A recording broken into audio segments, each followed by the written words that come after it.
People don't want crime. They don't want to go to wars. They want to be able to make money. They want to be able to have a good life. They want a great education, all the things that you want, just the basic things. And we don't have that now. Yeah, we may not have that now, but it's not out of reach, you guys. That's why so many voters from Silicon Valley to rural America are backing the Trump-Vance ticket. Joining us now are two men who attended fundraisers with Senator J.D. Vance last week. They'd be chairman of the Santa Clara Republican Party, Shane Patrick Connolly, along with a farmer from California, Steve Samra. Gentlemen, welcome. Thanks for being on the show.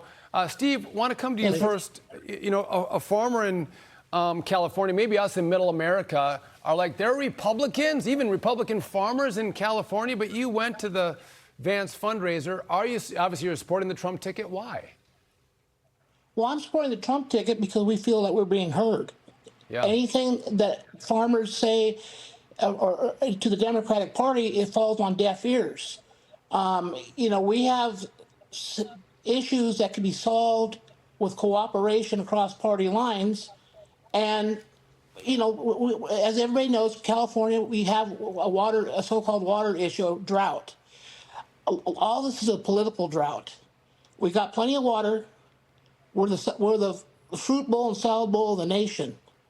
And for some reason, Democratic interests want to cut our water off. So I mean, when we talked to Trump before, he's all for opening the water up to us. But then California, Gavin Newsom's crew goes ahead and sues the federal government for allowing us to have water. Mm-hmm. So how, you know? So we have to, we go to the party that listens to us. Mm. You know, Shane Patrick, I'm bringing you in here because I'm a native Californian, and I think part of it is the presumption that it's just that blue strip along the coast that matters, and that all of these agricultural areas and, you know, maybe the pink to kind of reddish areas just don't need to be dealt with. You don't need to be heard.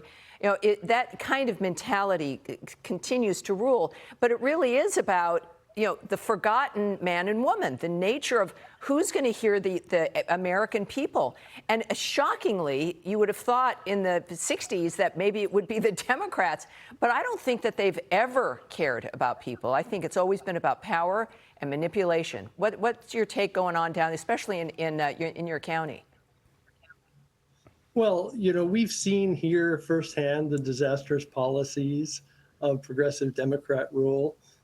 Kamala Harris supported Prop 47, wrote a very dishonest title and summary for it, which started a wave of crime that we've been dealing with.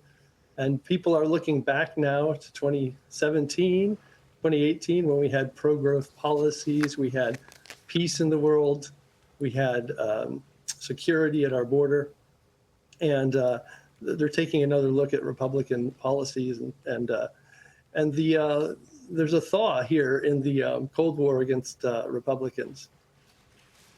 You know, especially since, Sean, this is the state that gave us President Reagan, right? I mean, we're supposed to be the wild ones, right? The free ones, right? The people who went west and deliver people like Reagan, but that doesn't seem to be happening now. We have rules and regulations, but yeah. Steve, I want to ask you about this because you mentioned the water, but if you don't have water, you don't have crops. If you don't have crops, you don't have food.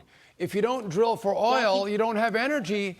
And it seems like Democrats are attacking virtually our way of life, the food supply. And obviously you get it, but do more Californians understand, you know, what Shane Patrick just said, which is Democrats don't stand for the average American human being? That's true. You know what the Democrats do? They treat us like a mushroom farm. They feed us crap and keep us in the dark. That's what they do to Los Angeles. That's what they do in San Francisco, and that's what they do in Sacramento. They think we're a bunch of illiterates. Okay, I have kids telling me they get their strawberries from the grocery store. I ask them how do the strawberries get there? They go, they just make them there.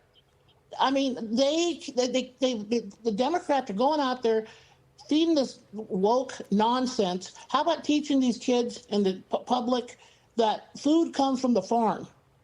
And the Democrats, all they think about when they had this drought, right? Well, let's pour money in the communities with unemployment checks.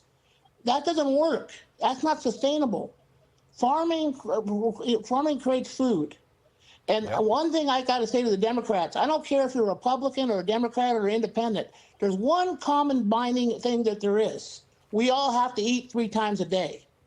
And if we can come together on that and understand food is what needs to be made, oil needs to be pumped, I think we can build off some common ground. But the Democratic Party, they have no idea. They're worried about all this woke culture. They're worried about solar, which is not sustainable in California. It's not sustainable anywhere.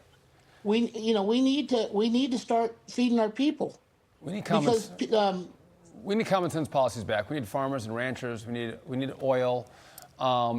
Shane Patrick, Steve, thanks for being with us. Good luck in California.